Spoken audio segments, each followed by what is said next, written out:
Hey guys, Bradley here with Tradesman Business Academy. I just wanted to take a quick moment, I guess, to make a quick sales video.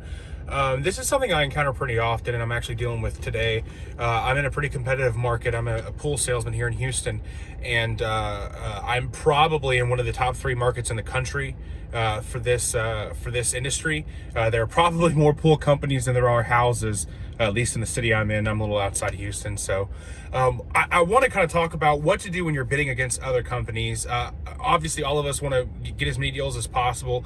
I know for most of us true salesmen, losing any deal does hurt to an extent, even if you're used to the rejection and you understand the nature of probability. I mean, you're going to lose deals. You can't get around it, but it does still suck sometimes. One thing I want to talk about is when you're quoting and bidding against another company, how do you address that with a customer? I want to start off and recommend you don't ever badmouth any other company, even if you're feeling ethically compelled to deliver a superior service. If you know they have a bad reputation, if you know that there's something wrong with them, do your best to avoid bad-mouthing them. And if you are ever going to say something to maybe give yourself an edge when you're talking to a customer about why you're the superior choice, why you're the better company to do this work with, or why you're the better contractor, whatever it is, don't go along the lines of saying, I know for a fact this company does this, I know for a fact this company hasn't done this for people when they said they would.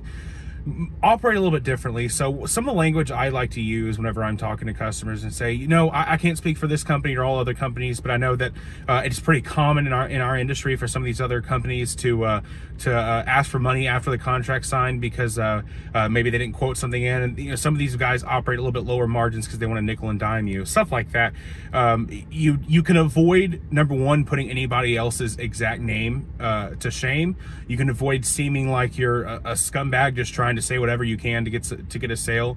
Say, so hey, I'm not sure about that company, but I have heard about some other companies in this industry that they've nickel and dime these customers. They didn't put everything in the bid right away, which is sometimes why these other bids seem so cheap.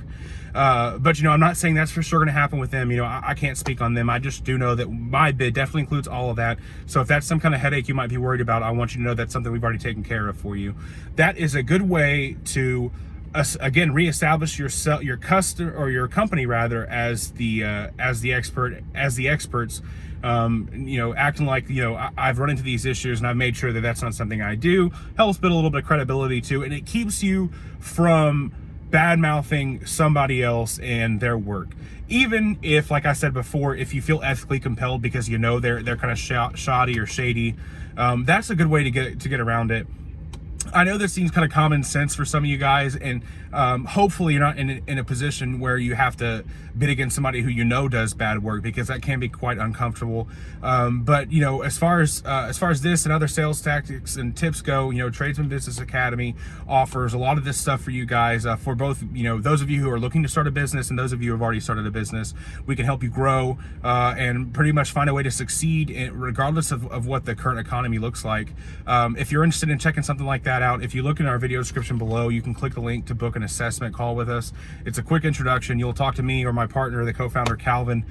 He's the other lead instructor. You can talk to one of us. Again, it's not going to be a sales call. It's going to be more along the lines of an assessment to see if what we have to offer works for you guys, or if what you guys are interested in aligns with our mission and is something that will benefit you in the short and long term. So make sure you check out that link below in the video description. If you like the video and subscribe to the page, leave a comment.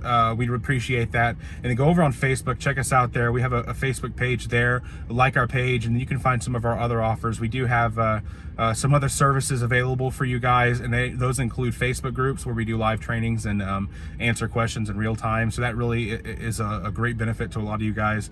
You can find all that on our Facebook page, and then we're going to continue to do plenty of YouTube content, and you'll start to see a little bit longer, more in-depth videos too as time goes by. We just want to make sure that you guys have plenty of content, plenty of little small resources to check out on our YouTube video here.